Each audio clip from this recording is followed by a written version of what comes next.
Seguindo então com o nosso estudo do livro Perturbações Espirituais, de Valdo Franco, pelo espírito Manuel Filomeno de Miranda.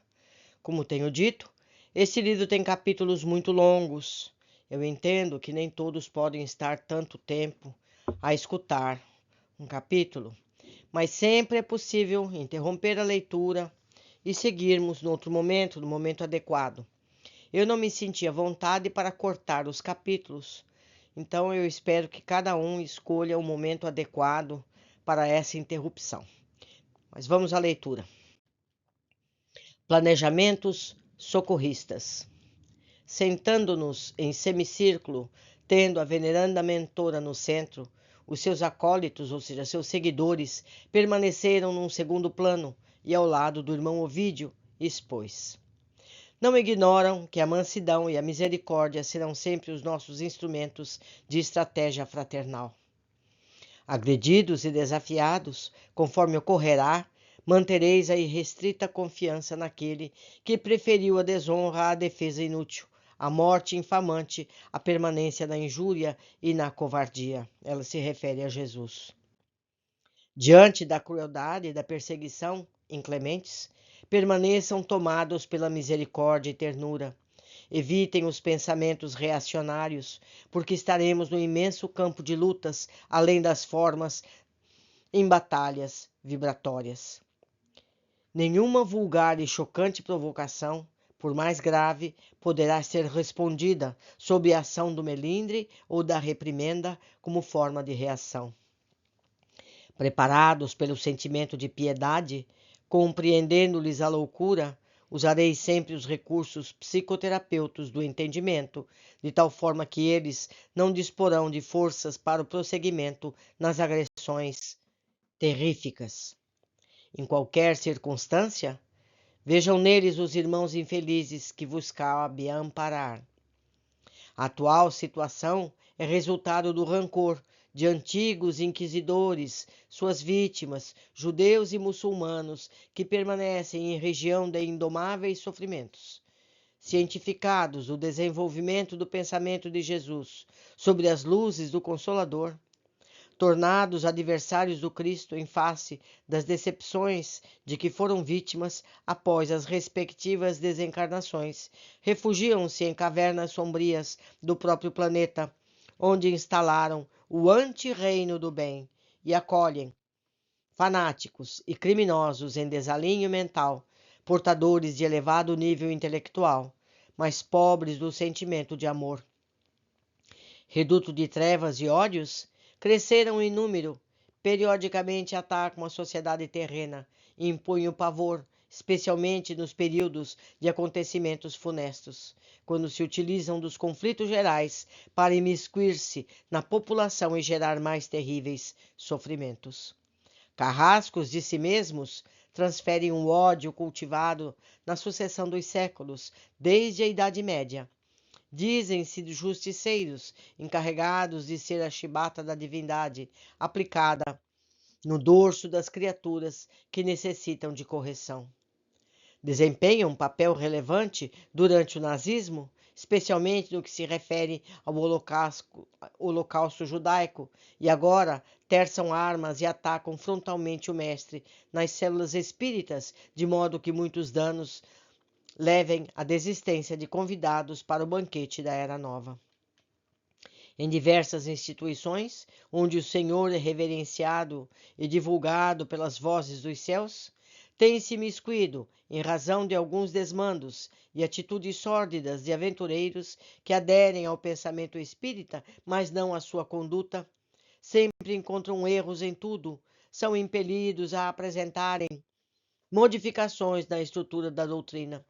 Tentam ridicularizar os amantes da verdade, que são denominados ortodoxos, fanáticos, ultrapassados e antiquados. Atribuem-se valores que não possuem, arregimentam outros sofredores descontentes que se encontram em busca do prazer, mascaram-lhes os trabalhadores do bem para exibirem a própria prosápia, ou seja, a própria vaidade, orgulho do saber. E desse modo tombam nas malhas apertadas que os tornam dissidentes, acusadores e inimigos. São ardilosos, muito hábeis do sofisma, pois que chegaram ao topete de acreditar que, no passado, enfrentaram reis e príncipes que se lhes submeteram, pensando que ainda podem repetir as nefandas façanhas. Fanáticos pelas tradições da igreja decadente da época em que viveram, sabiam que eram criminosos pelos atos praticados, mas se acreditavam merecedores do reino dos céus, conforme se fizeram chefes dos domínios da terra. Ao enfrentarem a própria consciência em conflitos inenarráveis, bloquearam o pensamento e a razão, asfixiaram o raciocínio, construíram torpes personas a que se submetem sonhadores e cruéis, porque sabem que não poderão continuar sine die, ou seja, sem data de conclusão, indefinidamente, na substituição em que se comprazem em função das leis soberanas da vida de que ninguém pode fugir. Refugiados nos seus quartéis de sombra e dor, onde vivem como senhores absolutos, comandam verdadeira legião de asseclas que lhes atendem às ordens e realizam os escabrosos desejos.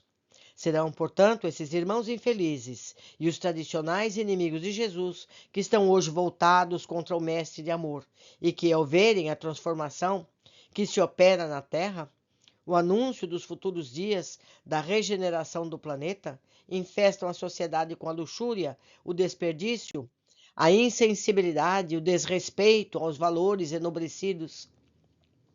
Certamente não são responsáveis pelos descalados de toda a ordem, que hoje dominam nos arraiais terrestres, mas especificamente, além de contribuírem para a alucinação generalizada, dedicam-se com especial rancor à guerra santa contra os hereges espíritas, que devem ser dizimados, afastados das trilhas da caridade e atirados aos abismos do prazer da negação das obsessões.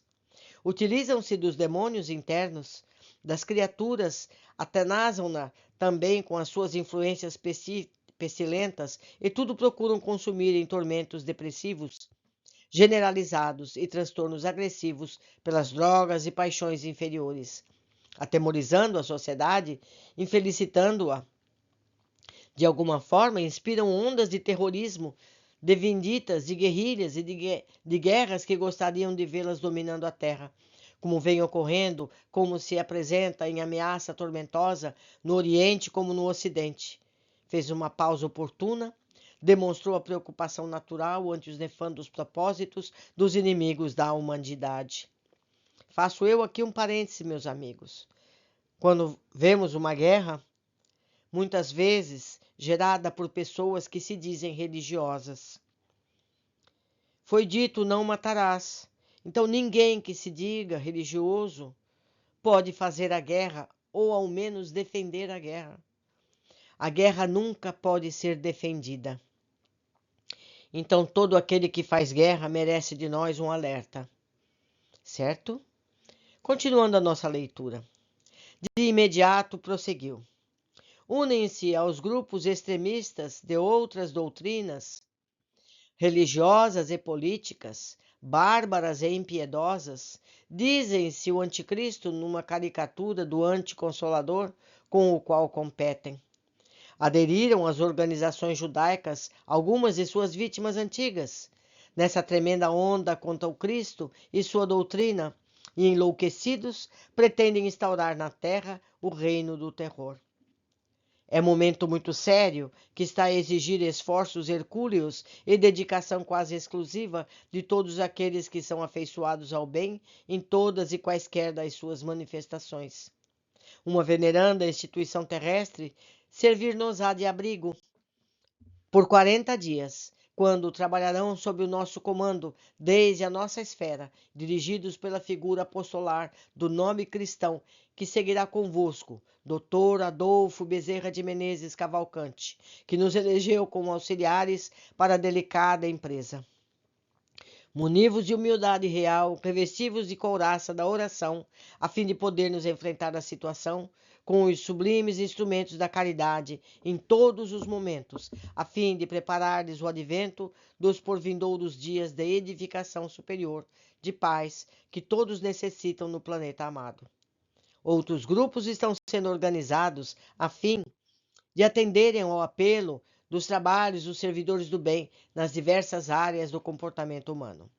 Nesse interim, encontrar-nos-emos, de vez ou outra, quando for necessária a nossa presença na terra, ou a presença de algum mártir, a fim de serem dirimidas dificuldades, solucionando problemas de maior envergadura. Se tiverem alguma pergunta, estamos às vossas ordens para respondê-las. Os comprometidos com a nova tarefa estávamos sensibilizados. O venerando apóstolo da caridade, Dr. Bezerra de Menezes, no tocante à humildade, compreendo a nossa emoção, falou pelo pequeno grupo. Veneranda benfeitora, constitui-nos uma bênção e merecida honra de servir ao Mestre nesses turbulentos dias da comunidade terrestre. Outra aspiração não mantemos, exceto a de trabalharmos incessantemente pelo autoburilamento e a projeção da divina luz do amor nos corações humanos. Sabemos que a vossa bondade estará socorrendo-nos em nome do Senhor, mesmo que não verbalizemos as necessidades. Desse modo, rogamos que expresseis ao Santo de Assis, ou seja, São Francisco, o nosso profundo reconhecimento por haver nos distinguido com a possibilidade de servir mais e sempre melhor, expressando ao Divino Mestre as emoções que nos dominam e que as palavras não conseguem verbalizar.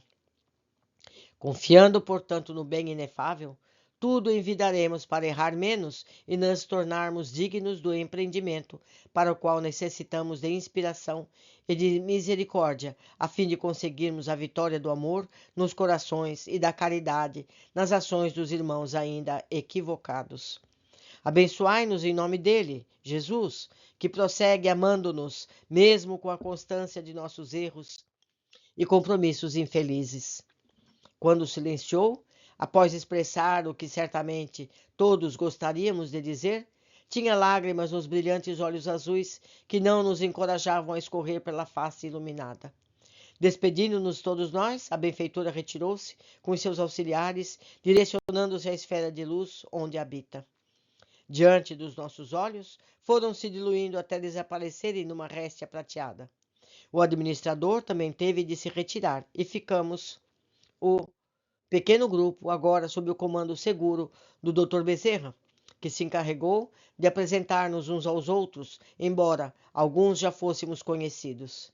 Além de nós, outro, Dr. Carneiro de Campos, soubemos que entre nós estavam compondo a equipe Virgílio de Almeida, abnegado espírita mineiro, que se dedicara na mais recente existência ao ministério de viver a doutrina com o máximo respeito e abnegação, deixando pegadas luminosas que servem de diretrizes de segurança a muitos trabalhadores da atualidade. Jovial e amigo, cativou-nos de imediato pela simpatia e irradiação de nobreza. A seguir, conhecemos Germano Passos, que fora estudioso do magnetismo antes de aderir ao espiritismo, qual ocorrera com Allan Kardec na primeira fase da sua existência. Era especialista no conhecimento dos fluidos, das energias que são produzidas pelo espírito e que seria utilizado nos momentos próprios, de maneira a liberar obsessos de ambos os planos da vida. Depois de entecermos breves considerações em torno do projeto que nos unia sob as bênçãos de Jesus, demandamos aos nossos lares, devendo seguir a instituição que nos hospedaria ao cair da tarde seguinte. Quando nos retiramos do imenso auditório, as estrelas cintilantes pareciam dialogar umas com as outras em face das emissões de argêntea luz. O cosmos sempre me fascinara, desde quando me encontrava na Terra, atraindo minha atenção para o milagre desses faiscantes e grandiosos globos a girar infinitamente em torno dos astros-reis e dos turbilhões, formando galáxias inimagináveis. Muitas vezes deixava-me arrebatar na contemplação das noites, banhadas de luar e de constelações gloriosas, falando-me sem palavras sobre a grandeza de Deus. Enquanto me dirigia ao lar, emoções especiais dominavam-me pela oportunidade de voltar ao planeta querido para atividades de intercâmbio de socorro aos irmãos de jornada, agradecendo interiormente a oportunidade que reconhecia não merecer. Orando e bendizendo a sublime misericórdia do Pai, deixei-me arrebatar pelas expectativas do trabalho delineado até o momento quando nos dirigimos às queridas terras do Cruzeiro do Sul, ou seja, o Brasil.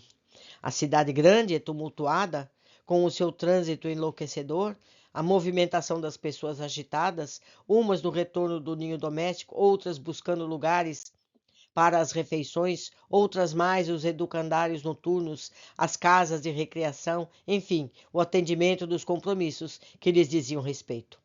Também observava as multidões de desencarnados, alguns atropelando os revestidos de matéria, sem que nenhum deles se desse conta da existência do outro.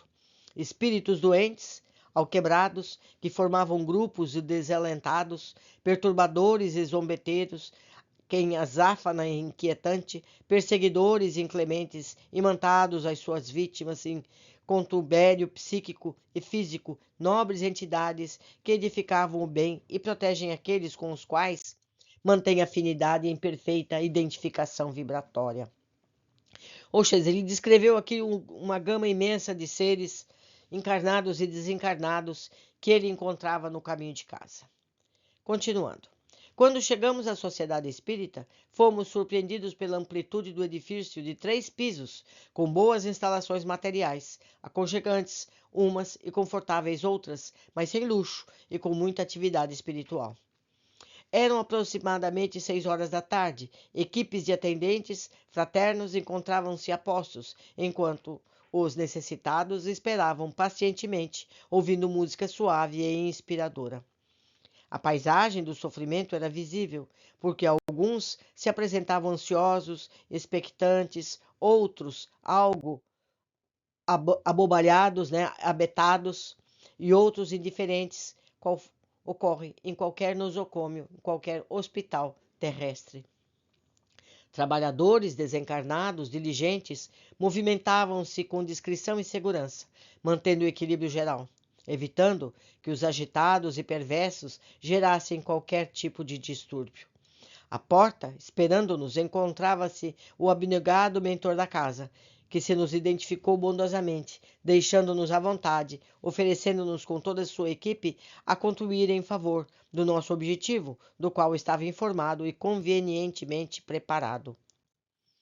Disse-nos chamar Elvídio e que se dedicava a manter a instituição desde que fora desenhada no plano espiritual, e os seus primeiros servidores foram programados para a sua edificação na Terra. Ou seja, ele está me falando de uma instituição espírita material, onde eles vão se abrigar durante os trabalhos que serão feitos. Continuando, relatou-nos que se tratava de um grupo de antigos cristãos que se haviam extraviado dos séculos passados, que foram resgatados pelo cantor de Deus, Francisco de Assis, por ocasião da sua jornada sublime, e que novamente se perderam pelos desvãos do desequilíbrio e novamente, após a chegada do Consolador, encontravam-se em processo de recuperação. O ministério essencial a que todos se dedicavam, além da divulgação dos postulados espíritas, conforme a codificação, a qual se dedicavam com fidelidade, era o da iluminação de consciências, caridade espiritual, moral, educacional, por todos os meios ao alcance. As suas reuniões estavam sempre assinaladas pelas propostas de superação dos vícios, das paixões inferiores, afirmando-se propósitos de comportamento saudável, de convivência social edificante e, ao mesmo tempo, de evangelização das mentes infanto-juvenis, preparando as gerações novas para os enfrentamentos do futuro. A existência física, sem o conhecimento do Espiritismo, enunciou respeitosamente, é um grande desafio, pela falta de equipamentos iluminativos que permitem viceje a ignorância, predomine o egoísmo, desenvolva-se o anseio doentio pelo prazer e pelo ter, distantes do transformar-se para melhor por falta de meta psicológica de sentido profundo, capaz de resistir aos embates do cotidiano. As multidões aturdidas que se entredevoram na competitividade doentia, na animosidade contínua, no desinteresse pelo ser espiritual que são, resultam invariavelmente do desconhecimento e desvinculação com o programa da imortalidade e a visão clara da transitoriedade carnal.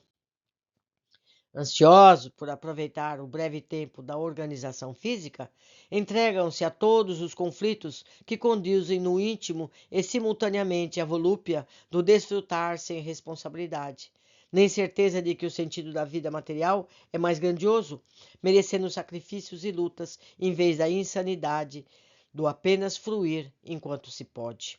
Amável conduziu-nos a uma sala especial no segundo piso, onde nos hospedaríamos, pois que estava equipada de alguns aparelhos que nos poderiam ser úteis durante o período em que ali permanecêssemos. Camas asseadas, móveis bem distribuídos, haviam sido providenciados no espaço, incluindo pequena área onde poderíamos reunir-nos para discussões dos trabalhos. Explicou-nos que logo mais às 8 horas da noite haveria reunião doutrinária, onde seria ouvido o jovem expositor que vinha atraindo o expressivo número de interessados pela mensagem de que era portador. Deixando-nos à vontade, foi atender aos deveres que lhe diziam respeito. Aguardamos o momento da reunião e, à hora determinada, adentramos na sala repleta de interessados nos estudos da noite. Então, repetindo, eles estão hospedados num centro espírita material.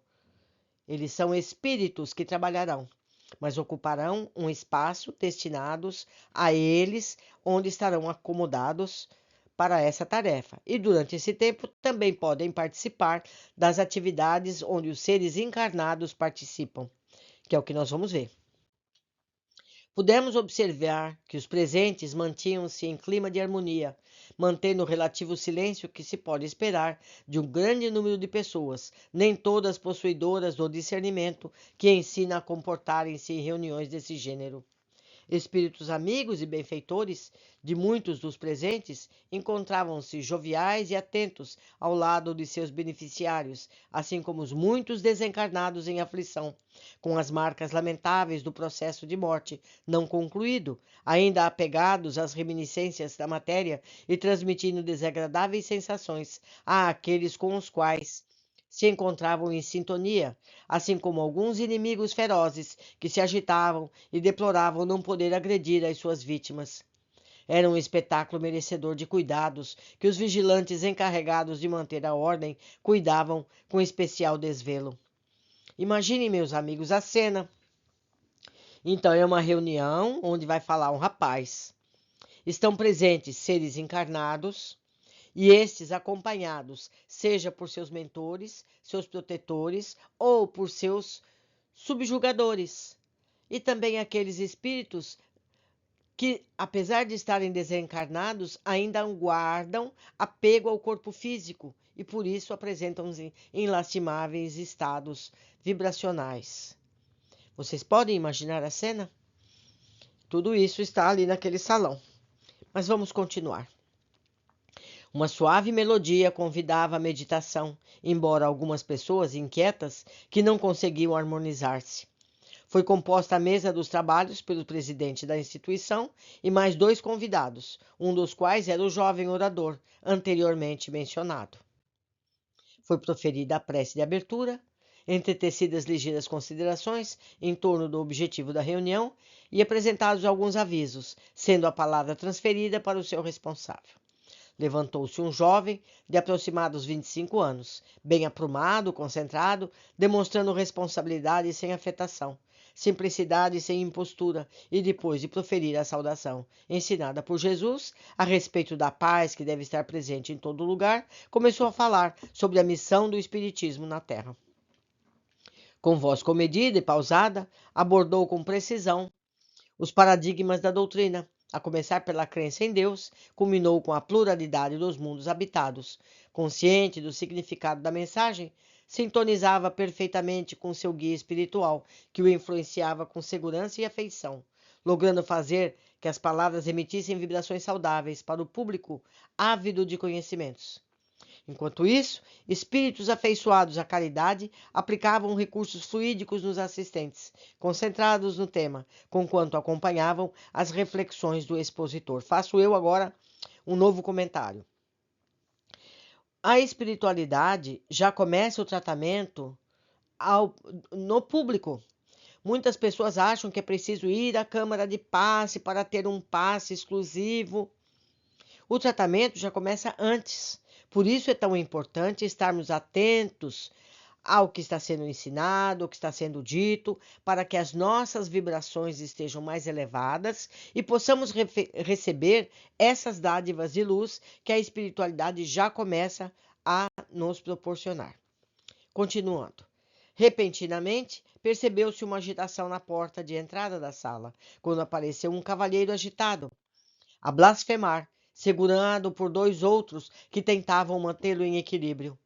Era visível o seu estado de perturbação e de alcoolismo, enquanto um espírito malsão dominava-lhe parte do sistema central, incorporado, gritava desacatados e acrimônias. Então, é uma pessoa que está alcoolizada, está embriagado, e junto dele um obsessor, desfrutando também do seu estado alcoólico. Este rapaz entrou nessas condições no salão de palestras. Continuando, as pessoas assustaram-se porque esse não era um comportamento habitual, mas que os mentores permitiram com vários objetivos, um dos quais era o de socorrer a ambos indigitados e ao mesmo tempo demonstrar que a casa do Senhor é o hospital em todas as angústias e necessidades humanas. Então ali eles podiam atender o senhor alcoolizado e também o espírito que está ali aproveitando dele. O expositor não se perturbou, solicitou que todos se voltassem para ele, porquanto os responsáveis pela sociedade tomariam as providências compatíveis, de alguma forma, acerenando os mais inquietos, que também se agitaram e passaram a sintonizar com o desordeiro espiritual. Vimos o mentor de Ovídio acercar-se do paciente em desalinho, envolvê-lo em fortes feixes de energia, enquanto os auxiliares internos removiam-no para a secretaria, onde ficaria mais próxima à entrada. Neste comênio, o Dr. Bezerra convidou-nos com um gesto discreto a seguirmos ao local em que se dava a ocorrência. E quando chegamos, solicitou ao nosso germano que aplicasse energias magnéticas de forma a deslindar o psiquismo agressor dos centros de força, os chakras coronários e cerebral de sua vítima, o que foi conseguido em breves momentos de ação benéfica. Livre da injunção constritora, livre do obsessor, o paciente pareceu ser acometido de um vagado, de um amolecimento, mas amparado fisicamente como se encontrava. Logo depois abriu os olhos, estremunhado, procurou recompor-se, embora permanecessem os efeitos do álcool em seu organismo. 2 enfermeiros do núcleo removeram o desencarnado, recolheram o obsessor para outro recinto, dedicado às atividades mediúnicas, imobilizado pelas energias que o submeteram, embora continuasse furioso, enunciando palavras chulas e verbetes desconexos, frutos da loucura que o tomava. O nosso mentor logo nos explicou a meia voz que se tratava de uma das entidades pertencente aos agressores vinculados ao grupo do Anticristo. Sem haver se permitido perturbar, o moço afeiçoado ao Evangelho utilizou-se do incidente para abordar o paradigma a respeito das comunicações espirituais, explicando que tal vida, tal morte, e que cada qual desperta além da cortina de matéria, conforme a conduta que manteve durante a viagem corporal. Explicou o fenômeno com naturalidade, demonstrou que as interferências espirituais ocorrem dentro de faixas próprias de vibrações mentais e morais, conclamando aos ouvintes a mudança de comportamento e a vigilância, porque muitos males que a todos afligem têm as suas raízes no mais além, onde se cruzam as ondas dos pensamentos que produzem sintonias por equivalência de onda. Teve o cuidado de esclarecer que todo aquele que se entrega ao dever e ao bem experimenta o divino amparo, e que a ocorrência daquela natureza era permitida na instituição com o objetivo de demonstrar que os dons espirituais, a mediunidade, são inerentes a todos os indivíduos, mais pujante num que noutros, como é compreensível, Em referência àquele fenômeno, o mesmo teria ocorrido com a permissão dos guias espirituais, a fim de advertir os desavisados e confirmar a realidade das comunicações, ao mesmo tempo o mistério da caridade socorrista a ambos os enfermos, o encarnado e o seu adversário. Transcorridos 50 minutos, encerrou a bela e coerente palestra, com uma peroração ao Senhor e agradeceu as bênçãos de que todos foram objeto. A seguir, a reunião foi encerrada. Vários presentes procuraram as salas para receber os passes, outros para atendimento fraterno, outros mais para conversação edificante, banhado pelos muitos benefícios espirituais que lhes foram proporcionados. Os dois cavalheiros, que seguravam o enfermo espiritual, explicaram a razão de haverem conduzido o desesperado àquela instituição, em vez de um hospital, porque perceberam que não se tratava de um transtorno emocional, mas de uma injunção espiritual, e pediram desculpas pela ocorrência desagradável. Foram tranquilizados pelo diretor, que demonstrou perfeita compreensão da ocorrência. Explicou que aquela é uma das finalidades das instituições espíritas, atender os sofredores e especialmente aos portadores de obsessões. Então, meus amigos, como temos visto, seja pelo primeiro ou pelo segundo vídeo que fizemos, a nossa atmosfera está carregada de vibrações de difícil ser suportada. Todos temos que estar alertas com as nossas próprias vibrações, para não atrairmos para nós esse tipo de situação. Então, quando sentirmos uma sensação menos agradável, como tivermos a tendência de falar mal de alguém, quando tivermos a tendência de criticar alguma coisa, nós estamos abrindo portas para esse tipo de atração espiritual negativa. Eu sei que é difícil, não é fácil não. Eu tento e muitas vezes eu caio nesse erro. Mas, mais uma vez avisados, vamos nos fortalecendo. Por hoje ficamos aqui, depois de um capítulo tão longo, por volta de meia hora de vídeo, mas todos podem interromper quando for necessário e o conveniente a cada um. Por agora ficamos aqui e aguardo todos na sequência dos nossos estudos. Abraços.